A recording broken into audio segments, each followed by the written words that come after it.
Welcome to the Sweat Simple podcast. I'm Brooks, and I'm an online fitness, nutrition, and mindset coach who's here to help you learn how to eat and exercise for real life, not just those perfect moments. Because let's be real, there is a lot of conflicting information online, and it can be hard to know what's legit and who to trust. In every episode, I'll be sharing the science and psychology behind health, fitness, and long-lasting behavior change, but I'll also be sharing practical, real-life application because all of the best info in the world only matters if you can apply it to your real life. So grab a coffee, water, glass of wine, or lace up your walking shoes, and let's dive in. Hello, you guys. Welcome back to the Sweat Simple podcast. If you're listening in real time, we are almost in baby is here mode. It'll be like a couple weeks from my due date. So I thought this was a perfect time to share everything that I'm doing to make postpartum fitness and nutrition easier.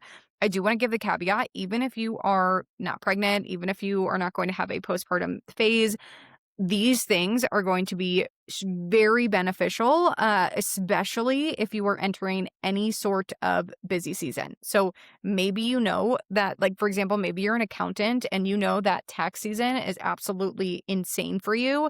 This could be something you could do before that. If you know that you're about to enter a crazy busy season of sports with your kids, these could be things that you could do for that. So don't turn this episode off just because you're not postpartum. I think you're still going to get some good nuggets here, but primarily this is for all of my, postpartum ladies to reference later, to reference now, to get some support, because I know personally that obviously I've had these health and fitness behaviors for a long time. They are very much ingrained in my identity. I am someone who likes to eat healthy food. I'm someone who likes to get up and get movement in. I'm someone who likes to strength train, like taking care of myself, taking care of my body. Those things are really important to me. Those things are a big part of my identity. So I know that during this postpartum phase, when some of those things are naturally going to feel more difficult because I'm going to be tired, because I'm not going to have much of a routine, because I physically can't do some of these things, because I'm obviously going to all of a sudden overnight have a very large extra responsibility, that it's really important to me to set myself up for success so that these habits feel easier, so that however I can do them, whatever they're going to look like, I feel like I can still do them. And again, the reason that's so important to me is because I know that these are the things that help me feel like myself, help me feel like my best self. And that's really important to me as I think about how I want to feel postpartum. I do want to feel as much as I can like myself. I want to feel like I am taking care of myself. And at this point, I have the habits. I know what those look like. It's just about making them feel easier during this period where they are very, very much going to feel harder. And we can do this for any phase of our life. Anytime we are entering a really busy season, anytime we're entering a season where we know our health and fitness habits are going to feel harder, there are things that we can do to make it easier to keep up with them, especially if they're things that we've identified are really important to us, are going to help us feel our best, are going to help us show up as the best version of ourselves in that thing. That's the other thing. Like, I want to show up as the best mom I can. And I know that a part of that is taking care of myself. So how can I do that? So these are the things that I have been doing, and the things that I'm going to continue to focus on. So the first thing that I did is I actually started meal prepping at 26 weeks, but I'm doing it different than standard meal prep. You guys know, you probably heard about it, me talk about it on the podcast before. I'm not a fan of meal prep. I don't want to spend my Sunday in the kitchen. I don't want to spend 5 hours meal prepping, especially at this point in pregnancy. Like, that would hurt my back. I just don't have the energy. I don't have the motivation. I don't have the desire to do that.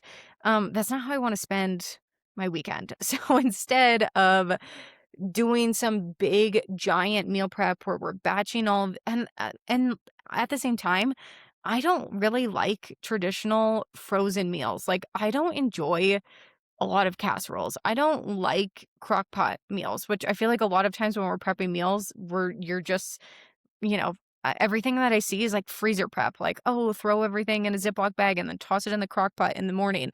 That works great for some people. I don't like crock pot meals. I just don't. So we got to be realistic about the things that we actually like. So what I started doing is I decided at 26 weeks, I was just going to double one thing that we were making for dinner every single week and freeze half of it. That way, it's a meal that we actually like. It's not some new random recipes that I like pulled off of Pinterest to try to make sure it's like freezer friendly or whatever. It's things that we actually like and it's not extra work. I'm already making the meal. I just have to buy more ingredients. Some of these maybe took me like 5 extra minutes to make, but it really like it hasn't taken me that long at all.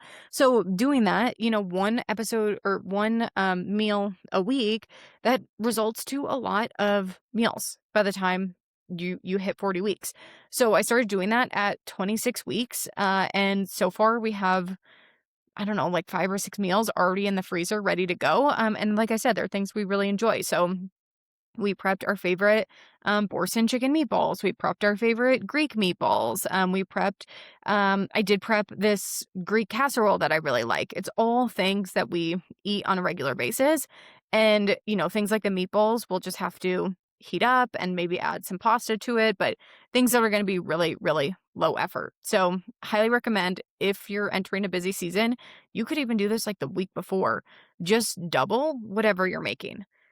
We are number 2, the second thing we're gonna do, we are going to do a bigger meal prep of sort of some breakfast items, because I know that breakfast is going to be a little bit more difficult. So when our friends have kids, Michael always makes these breakfast burritos. We call them his infamous breakfast burritos because they're easy. You can eat them with one hand.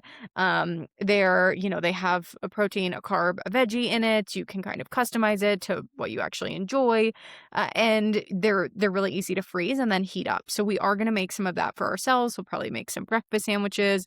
That way that's taken care of for like a couple weeks. The third thing that I'm going to do is actually something I'm doing right now. I am continuing my strength training and my mobility work. I know that that will make postpartum recovery so much easier if I keep up with that. Studies have shown that women who strength train during pregnancy typically recover more easily and have a faster recovery postpartum. So, really important to me to continue with my strength training. I am keeping up with my typical functional strength training. I'm following a prenatal program that I built for myself. I'm prenatal certified as a coach. So, continuing strength training in some way so that my postpartum recovery can be faster, can be easier. That's going to be really important to me. Obviously, we never know what's going to happen in birth. We can't predict what recovery is going to look like, but we can set ourselves up for every possible way to maximize, I don't want to say maximize our recovery, to set ourselves up to have the easiest recovery that we possibly can. So again, we can never predict the circumstances. We can never know for sure what this is going to look like, but we can really stack the odds in our favor to have an easier recovery and to have that easier recovery period. So strength training and mobility work while you're pregnant, going to be a huge benefit of that. Along with that, I'm having a plan for my postpartum return to exercise. Again, I know that returning to exercise is going to look different depending on how things go. But the last thing I want to do when I'm overwhelmed, when I'm sleep deprived, when I'm not feeling my best is be scrambling to try to find a workout program postpartum. So I have that on lock already. I have what that mobility routine is going to look like in your first 6 weeks.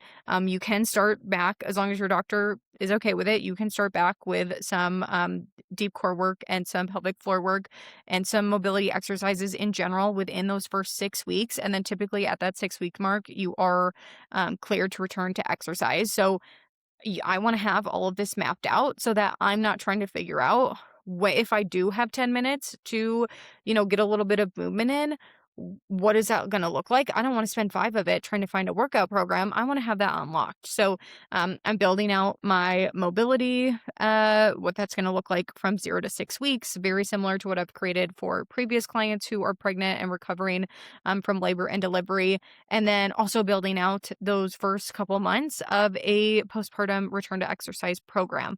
I say I'm building it out. You could have a coach do it for you, like myself, who's trained to support women during this postpartum period. Obviously, I'm lucky that I have this skill set, but the biggest thing is that you just want to have that plan ready to go. That way, when you do find yourself with extra time, when you are cleared for exercise, you're not also having that mental energy of, well, what should I do? What should this look like? You already know it's already done. All you have to do is press play. The last thing, and this one is really important, and it's also really going to be hard for me as a eldest daughter, but it's getting help so that I have the bandwidth to take care of myself. So already Michael and I have had conversations about what we want this to look like, how we both want to feel like ourselves during this postpartum period. We have an amazing support system. We already know that we're going to be getting help from my sister while I'm postpartum. So really, really important to have that support system and to communicate to them how you want this to look for yourself. So, what would help you feel like your best postpartum? What do you want that to look like? How could they support you in that?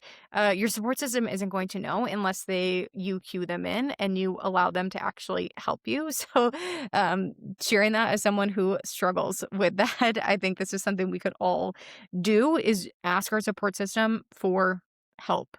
Communicate your needs, communicate why this is important to you so that they can keep it top of mind as well. And you have more of that bandwidth to take care of yourself. So, biggest thing to wrap it all up that we're doing, started prepping meals just with our dinners once a week early on. We're going to do one big meal prep for breakfast so I can get some easy protein and carbs in there. Continuing strength training and mobility as long as I can during pregnancy, having that plan on lock for what you want postpartum return to exercise to look like so that you aren't scrambling and trying to do that after, baby is here, and then making sure you are getting help from your support system. So that's all I've got for you guys. I hope you have a great rest of your week. Let me know if you have any questions on this episode, and I'll talk to you so soon.